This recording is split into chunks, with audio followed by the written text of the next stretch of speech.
योग बोध प्रेम की प्राप्ति ही मानव मात्र का अपना लक्ष्य है। देखिए, यहाँ एक बड़ी गंभीर बात है। कोई भौतिक विज्ञानी हो, भौतिकवादी हो, अगर ईमानदार है तो योग से इनकार नहीं कर सकता, और ऐसे ही कोई अध्यात्मवादी हो तो बोध से इनकार कर सकता है क्या? कह रहा है नहीं कर सकता। और ऐसे ही अगर कोई आस्थावान हो तो प्रेम से इनकार कर सकता है क्या? अथवा यूं कहिए कि योग से, बोध से, प्रेम से कोई भी इनकार नहीं कर सकता। प्रेमास्पद को हम नहीं मानेंगे, पर प्रेम तो हमको चाहिए क्योंकि प्रेम में रस है। आत्मा शब्द को नहीं मानेंगे, पर बोध तो हमको चाहिए क्योंकि बोध में जीवन है।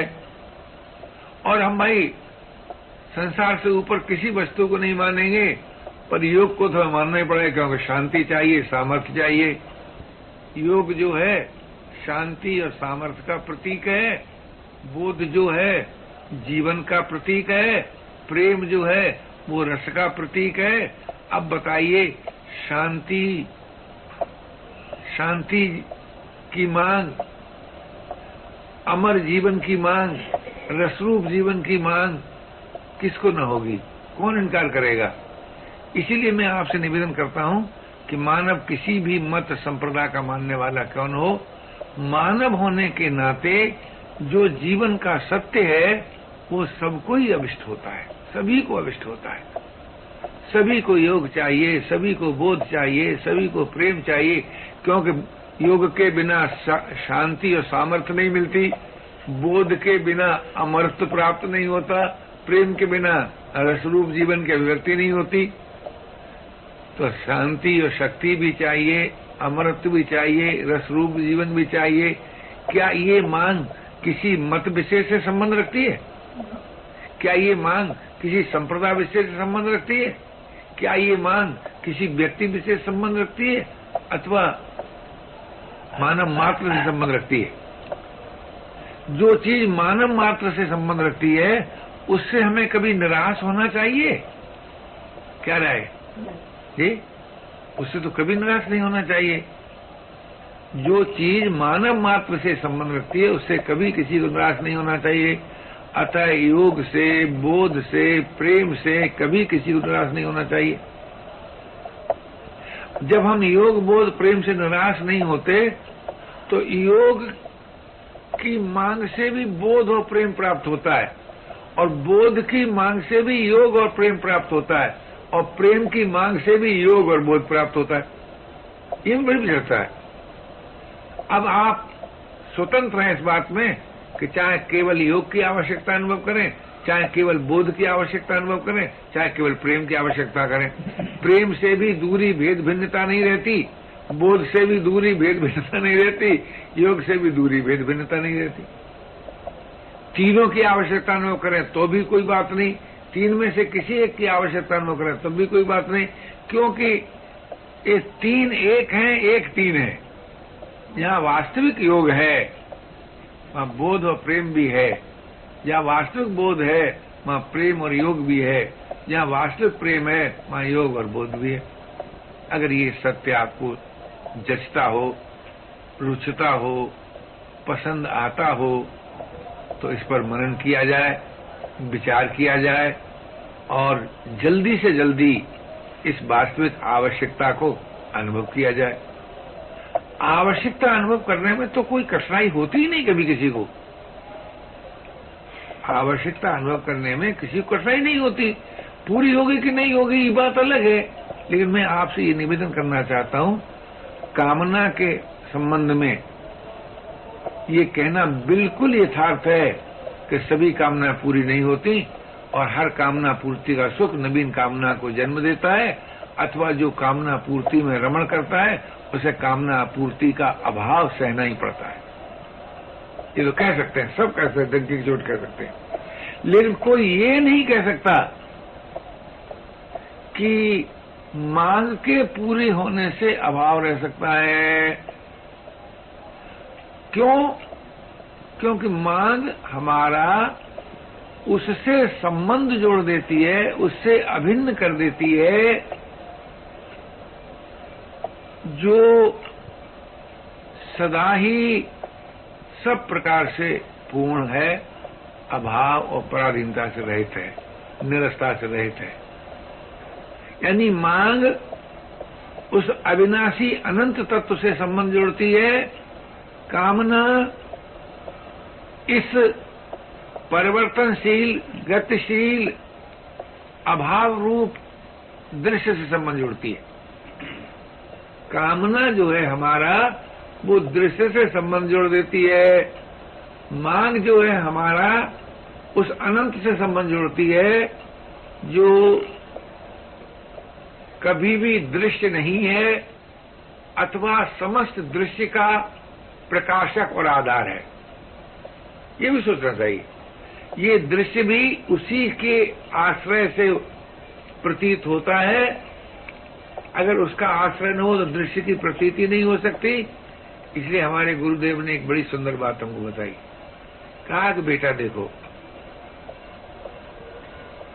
प्रेम की 3 श्रेणियां हैं। पहली श्रेणी उन्होंने बताई कि ये जो कुछ है उन्हीं का है।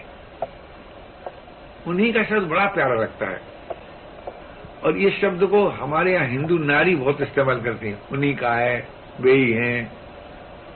हमारी चिट्ठी आती लड़कियों से लिखती हैं, इन्होंने ऐसा कहा, इसका मतलब उसके पति ने कहा। ये सब कुछ जो कुछ दिखाई दे रहा है उन्हीं का है, यानी उन्हीं का माने अपने का है। इतनी बात मानने का परिणाम ये होता है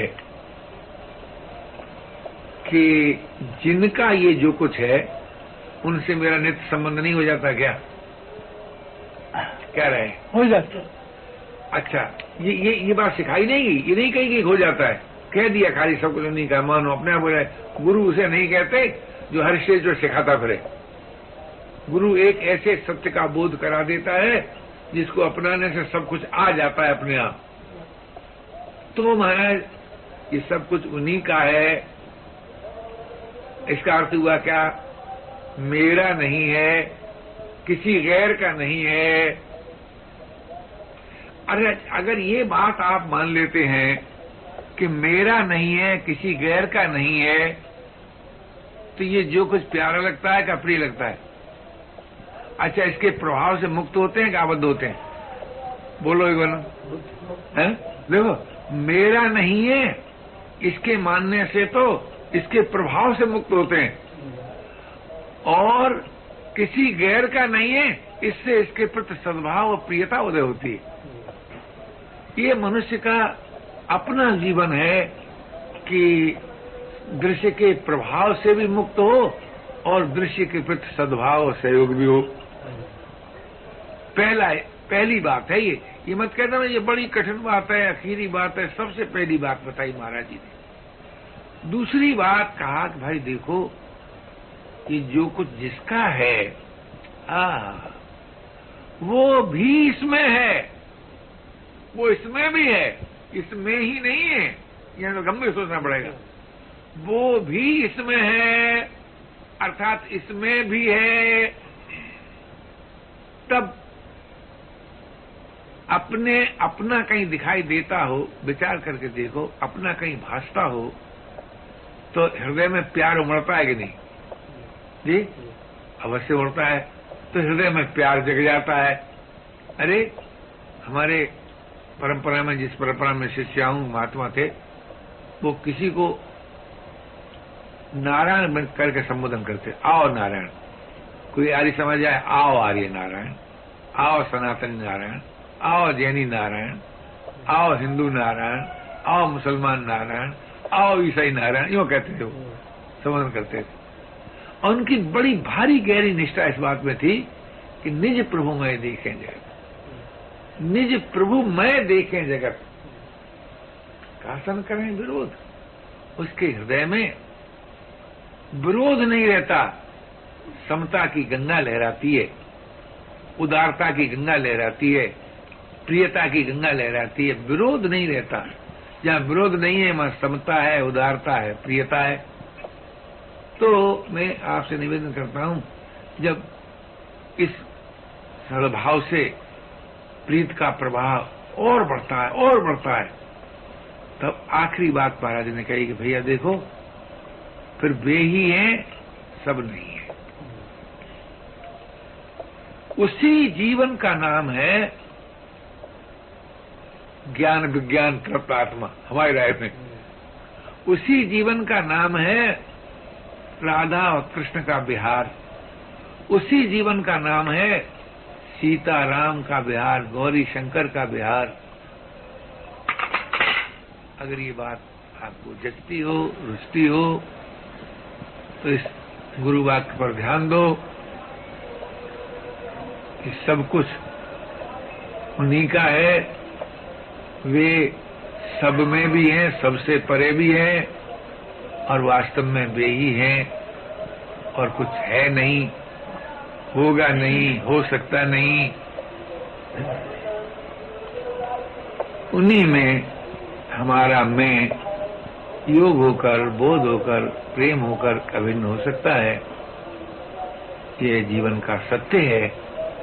अगर आप चाहें तो इस सत्य को स्वीकार कर बड़ी सुगमता पूर्वक साधननिष्ठ हो जाए।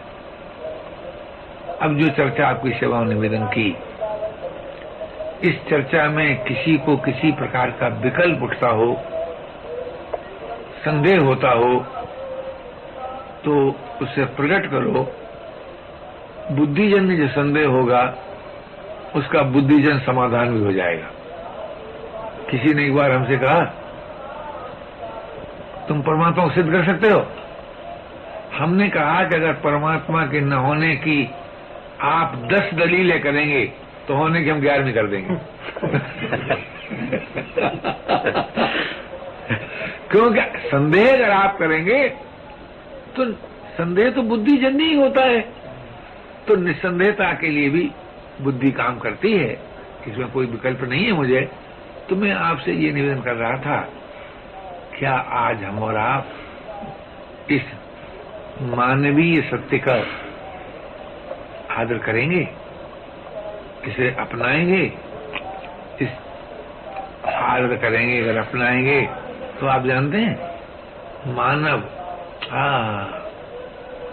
उसे नहीं कहते जो जगत और जगदाधार को प्यारा न लगे। सर्वप्रिय मानव का ही नाम है।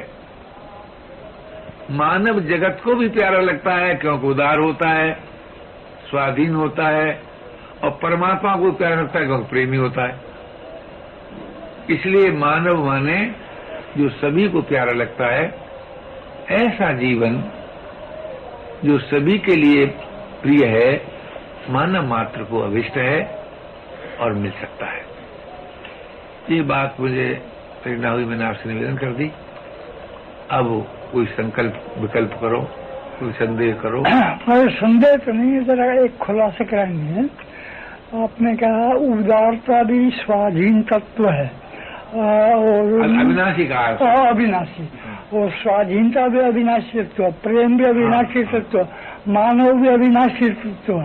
तो अविनाशी तत्व तो परमात्मा ही है, और ये भी 4 हो गए तो 5 होते हैं क्या? 5 नहीं होते, ये तीन गुण मानव में होते हैं। हाँ। इसमें ये ईश्वर दत्त होते हैं। हाँ। उसमें स्वरूप जन्य होते हैं।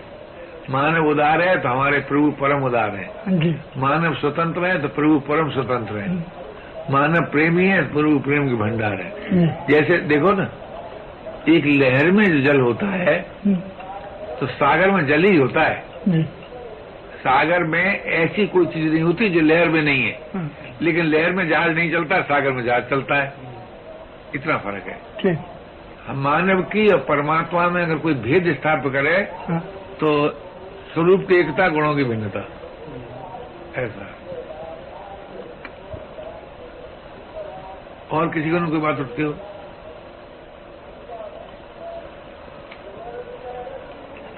लहर और सागर में जल ही जल है जी। जल न लहर है न सागर है।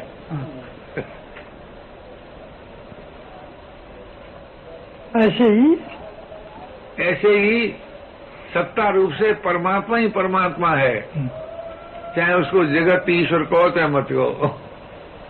पर ऐसी बात आज के लोग बर्दाश्त नहीं करेंगे, ईश्वरवादियों की तो छाती फट जाएगी। परमात्मा को परमात्मा न कहने से भी परमात्मा ही प्राप्त होता है।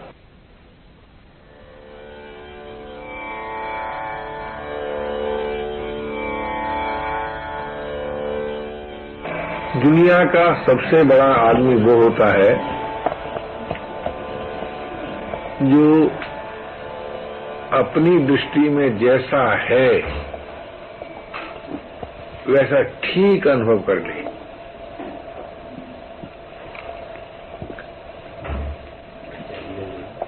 दूसरों की दृष्टि में अच्छा कहलाना कोई खास महत्व की बात नहीं है। क्यों नहीं है कि ये तो आप जानते ही हैं कि सर्वांश में तो कोई बुरा होता नहीं कभी, और ऐसा नियम देखा गया है कि जो कोई अपने आदर देता है वो मालूम होता है ये बहुत अच्छा आदमी है, सम्मान देता है, प्यार देता है, सुविधा देता है। लेकिन हम अपनी दृष्टि में कैसे हैं? जैसे साधक की दृष्टि से क्या सही अर्थ में हम स्वाधीन हैं, ये देखना चाहिए। प्रेमी हैं, उदार हैं। अगर अपनी दृष्टि में हम उदार हैं, स्वाधीन हैं, प्रेमी हैं, तो संसार की दृष्टि में कुछ भी हो कोई चिंता की बात नहीं है।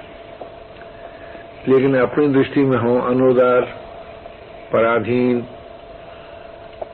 आसक्ति में आबद्ध, प्रेम नहीं होगा तो आसक्ति होगी, ये नियम है। स्वाधीन नहीं होगा तो पराधीन होंगे, ये नियम है। ऐसा नहीं हो सकता कि स्वाधीन नहीं है तो पराधीन न हो, फिर पराधीन होंगे ही। उदार नहीं होंगे तो अनुदार होंगे, स्वार्थ भाव में डूबे हुए। स्वार्थ भाव, पराधीन, ये जरूर होगा, आसक्ति में आबद्ध। तो हम अपनी दृष्टि में कैसे हैं इस पर विचार करना चाहिए। ये नहीं सोचना चाहिए कि अरे एकदम घबरा न जाए अपने देख करके, अरे तो बड़े मलिन है, ऐसा नहीं है। क्योंकि घबराएगा तो वो जो सुपर ईगो जो होता है, सुपर ईगो कहते हैं अंग्रेजी में, तो क्या कहें उसको, हिंदी क्या होगी अनु से? सुपर ईगो की हिंदी क्या होगी? है साइकोलॉजिकल टर्म है। हाँ, सुपर ईगो होता है। हाँ, तो उसकी हिंदी क्या है? ठीक शब्द नहीं मालूम। ठीक, खैर उसका अर्थ यह है, बताऊं आपको, कि मनुष्य अपनी दृष्टि में अच्छा रहना चाहता है तो फौरन ही अपने को क्षमा कर देता है। ऐसा नहीं था, ऐसा था, इतना नहीं ये था, ऐसा नहीं। अब समझ में आ गया भैया? भाषा समझ में आ गई आप लोगों की? तो पहले अपनी तस्वीर देखना चाहिए। देखो, उदार, स्वाधीन और प्रेमी होने के लिए बहुत सा समय नहीं चाहिए, बहुत सी सामर्थ्य नहीं चाहिए, कोई परिस्थिति विशेष नहीं चाहिए। क्योंकि अगर इसके लिए समय चाहिए, सामर्थ्य चाहिए, परिस्थिति विशेष चाहिए तो वो सबका हक है ही नहीं। क्या मानव सेवा संघ के सिद्धांत में एक बात बताई गई है कि मानव होने के नाते जो जीवन मिल सकता है वो सभी मानवों को मिल सकता है। ये बात समझ आती है आप लोग? जी है जी। मानव होने के नाते जो, और सामर्थ्य के नाते, योग्यता के नाते, परिस्थिति के नाते, वो तो सबको नहीं होता भाई, फर्क होता है। तो मानव होने के नाते ये तीन ही बातें मिल सकती हैं हमको। हर भाई, हर बहन उदार हो सकता है, स्वाधीन हो सकता है, प्रेमी हो सकता है। ये जो उदारता, स्वाधीनता और प्रेम जो है, ये मानव मात्र की अपनी निधि है, इससे किसी का नाम नहीं कटता। भाई जिस किसी की भाषा समझ में आए तो टोक लेना, सूक्ष्म बात है जरा। ये निधि है मनुष्य की अपनी। हर भाई को, हर बहन को उदार होना चाहिए, हर भाई को, हर बहन को स्वाधीन होना चाहिए, प्रेमी होना चाहिए। क्यों हो सकता है यूं? ऐसा नहीं हो नहीं सकता। उदार भी हो सकता है, स्वाधीन भी हो सकता है, प्रेमी भी हो सकता है। एक बार मेरे दिल में ऐसा ख्याल पैदा हुआ कि ये सारे लक्षण तो परमात्मा में तो हैं, परम उदार, परम स्वतंत्र, परम प्रेम के भंडार। तो मनुष्य की जो एकता है वो परमात्मा के साथ है। जातीयता, मनुष्य परमात्मा की जात का है, शरीर संसार की जात का है, आत्मा ब्रह्म की जात का है। वैसे अलग अलग करें तो आत्मा ब्रह्म दो चीज नहीं है। मनुष्य परमात्मा की जात एक है, शरीर और संसार की जात एक है। उसमें आत्मा ब्रह्म और मनुष्य परमात्मा का ये जो भाषा है, इसमें थोड़ा सोचना पड़ेगा। वो तो दार्शनिक भाषा है कि तत्व तो एक ही है, वही आत्म रूप से है, वही ब्रह्म रूप से है। और ये जो मानव शब्द जो है, इसमें कोई तत्व में तो कोई मांग नहीं होती। अनुमति समझ रहे हैं आप? बिल्कुल ठीक। तत्व में तो कोई मांग नहीं होती, लेकिन मानव में तो मांग होती है। तो मानव उदार होना चाहता है, क्योंकि उदारता से उसे रस मिलता है। स्वाधीन होना चाहता है, स्वाधीनता से उसे रस मिलता है। और प्रेमी होना चाहता है, क्योंकि प्रेम से उसे रस मिलता है। ये मानव का। तो मानव जो शब्द है वो परमात्मा की जाति से मिलता है, और आत्मा जो शब्द है वो ब्रह्म की जाति से मिलता है, और शरीर जो शब्द है वो संसार की जाति से मिलता है।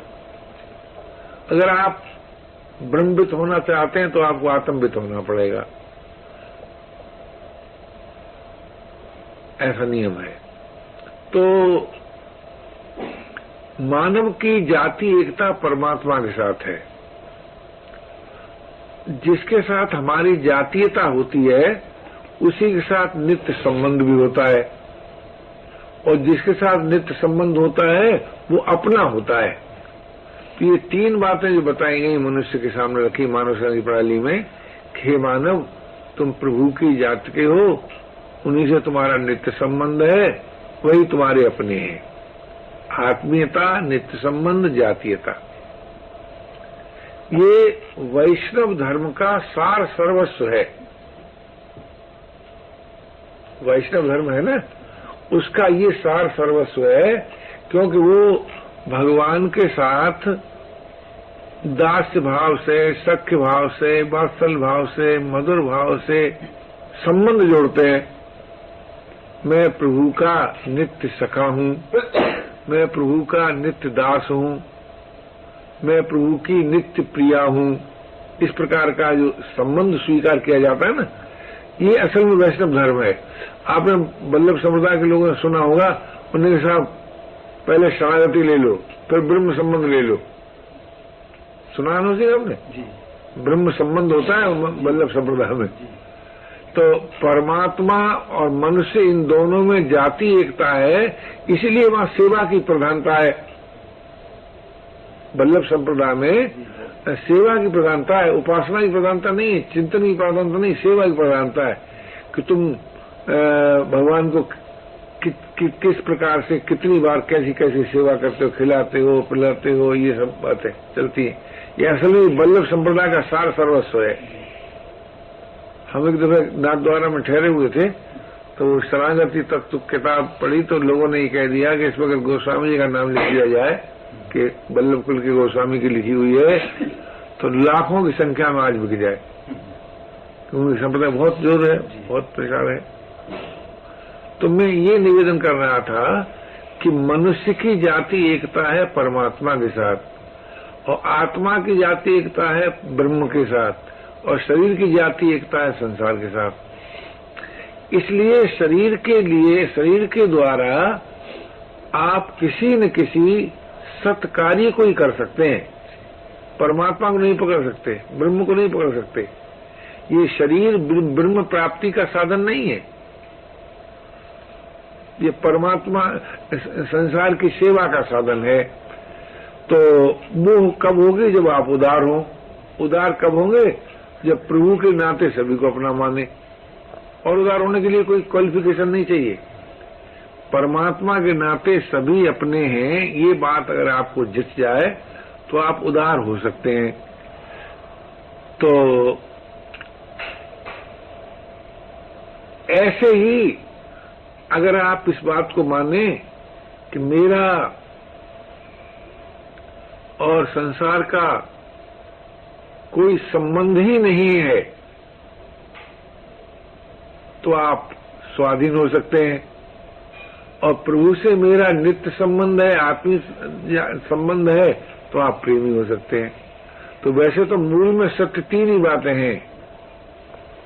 संसार से मेरा कोई संबंध नहीं है, प्रभु से मेरा नित्य संबंध है, और शरीर और संसार में अविभाज्य संबंध है। मेरा संबंध नहीं है, लेकिन शरीर और संसार का अविभाज्य संबंध है। अगर ये सत्य आदमी मान लेता है तो शरीर के द्वारा संसार के काम आता है। कैसे? बुराई रहित होकर। और कोई उपाय नहीं है काम आने का। मन से, वाणी से, कर्म से बुराई रहित होगा, वो संसार के काम अपने आप आ जाएगा। संसार को जो चाहिए वो यही चीज चाहिए कि उसको ऐसा साथी चाहिए जिसमें बुराई न हो। बुराई का अर्थ क्या है? जो सुख का लोलुप न हो। सुख लोलुप को कहते हैं बुराई। बुराई का मूल है सुख लोलुपता। मनुष्य अपने सुख लोलुपता से प्रेरित होकर ही दुराचार करता है, व्यभिचार करता है, चोरी करता है, बदमाशी करता है, संग्रह करता है। यानी जितने दोष पैदा होते हैं ना जी, वो सुख लोलुपता से होते हैं। और जो सुख लोलुपता है ये पशुता है, ये मानवता है नहीं। जैसे एक पशु अपने सुख के लिए ही जीता है, वो दूसरे का हित नहीं जानता, किसे कहते हैं? सुख के लिए जीता है, या अपने एक सीमा के भीतर जो उसके सुख के साधन है, माता पिता भाई बहन का मालूम नहीं, माता पिता का संबंध रहता है पशुओं में। भाई का रहता है कि नहीं रहता हमको नहीं मालूम। हाँ, शहद की मक्खी वगैरह में जाति का रहता है, संग्रह जाति भर के लिए करते हैं, हमने लिए नहीं करते। तो ऐसे तो वो तो रहता है, लेकिन बुराई का मूल है सुख लोलुपता। और सुख लोलुपता क्या है, इसको और जरा अच्छे दृष्टिकोण से देखा जाए, गंदी तरह से नहीं, तो पराधीनता को सहन करना। किसी प्रकार की भी अगर हम पराधीनता सहन करते हैं तो सुख लोलुपता है। अच्छा, पराधीनता को सहन कौन करता है?